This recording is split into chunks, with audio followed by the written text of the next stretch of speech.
C'est notre plus vieux fast track aujourd'hui.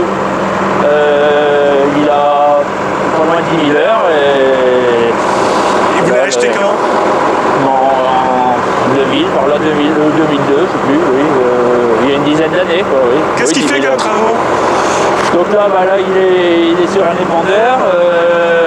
Le mont des ensilages, il tracte une benne. Il sème le maïs aussi, avec un semoir 11 rangs.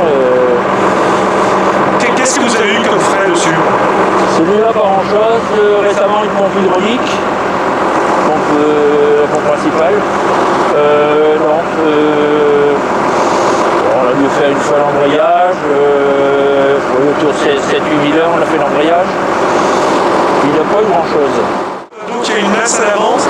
Là, parce que là, on a fait la récolte de maïs souvent en conditions un peu difficiles, donc lui avait rajouté quelques masses devant. Et sur la plateforme arrière, vous avez également une masse? Pas sur celui-là. Celui-là se comporte très bien sans masse. Par contre, j'ai le 32-30 qui est plus puissant. Et là, on a rajouté la masse sur la plateforme arrière pour lui améliorer l'adhérence parce que au-delà de 200 chevaux, on trouve la limite de ces petits trous là. Jusqu'à 200 chevaux, il se comporte très bien avec cette dimension de roue. Là, il est en basse pression, mais même dans sa montre d'origine, jusqu'à 200 chevaux, il se comporte très bien. Au-dessus de 200 chevaux, on arrive à la limite de la puissance par rapport à la taille des roues. Oui, déjà auparavant, donc, on avait Mercedes et B-Track, donc déjà les Gasco Eagle, c'était déjà dans la maison. Et c'était au début où j'ai abandonné de la bourre. Je cherchais donc un tracteur relativement léger, bien équilibré et puissant à la prise de force pour un sème exact Horsch, une fraise.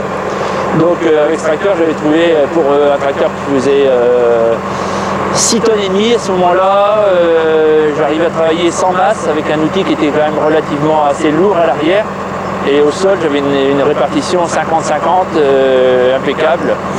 Et une puissance prise de force, la puissance moteur restituait la prise de force à au moins 95%, donc c'était très intéressant. Et par la suite, on a pris goût au confort, l'habitabilité de la cabine, donc on est resté dans la marque. Je veux dire, c'était un des points faibles. Sur les nouveaux modèles en roue inégale, on a un rayon de braquage qui est tout à fait acceptable. Parce qu'aujourd'hui, vous êtes dans la série 7000, les 72? J'ai un 7000, un 8000, oui. Donc celui-là, il a très peu de sirènes en termes de traction au champ avec des outils de travail du sol. Avec des outils de travail, il a semé quand même une année avec le CO6. Donc c'était quand même Horsch.